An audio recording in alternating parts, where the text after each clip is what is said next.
Hello students, இப்போ நம்ம question bank சீரிஸோட அடுத்த சம் பார்ப்போமா? இப்போ வந்து இங்க என்ன டயக்ராம் கொடுத்துருக்காங்க? ஒரு ரெக்டாங்கிள் கொடுத்துருக்காங்க. லென்த் கொடுத்துட்டாங்க, விட்த் வந்து நம்மள கண்டுபிடிக்க சொல்லியிருக்காங்க. இதுல டயகனல்னு சொல்லிட்டு எக்ஸ்ட்ரா ஒரு வேல்யூ கொடுத்துருக்காங்க. ஸோ இதை வந்து நம்ம பித்தாகரஸ் தியரம் யூஸ் பண்ணி நம்ம வந்து கண்டுபிடிக்க போறோம்.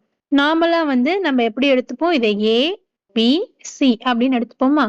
ஃபார்முலா படி பார்த்தோம்னா C square equal to A square plus B square இப்படிதான் நம்ம எழுதுவோம். சி ஸ்கொயரோட வேல்யூ என்னது?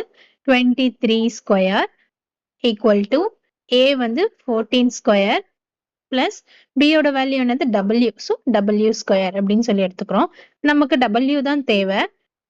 23 ஸ்கொயர் மைனஸ் 14 ஸ்கொயர் அப்படி வருமா?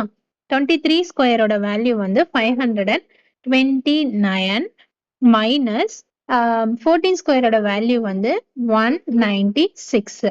ஸோ இப்போ நம்ம டபிள்யூவோட வேல்யூ கண்டுபிடிப்போமா? டபிள்யூ மட்டும் இந்த சைடு வச்சுக்கிட்டு இது ரெண்டுத்தையும் நமக்கு மைனஸ் பண்ணா என்ன வேல்யூ கிடைக்கும்னா 333 கிடைக்கும். இதுக்கு நம்ம ரூட் எடுக்கணும்.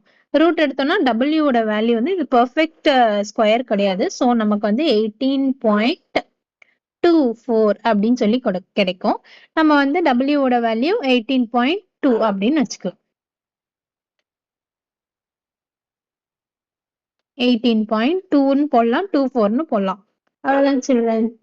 Thank you students.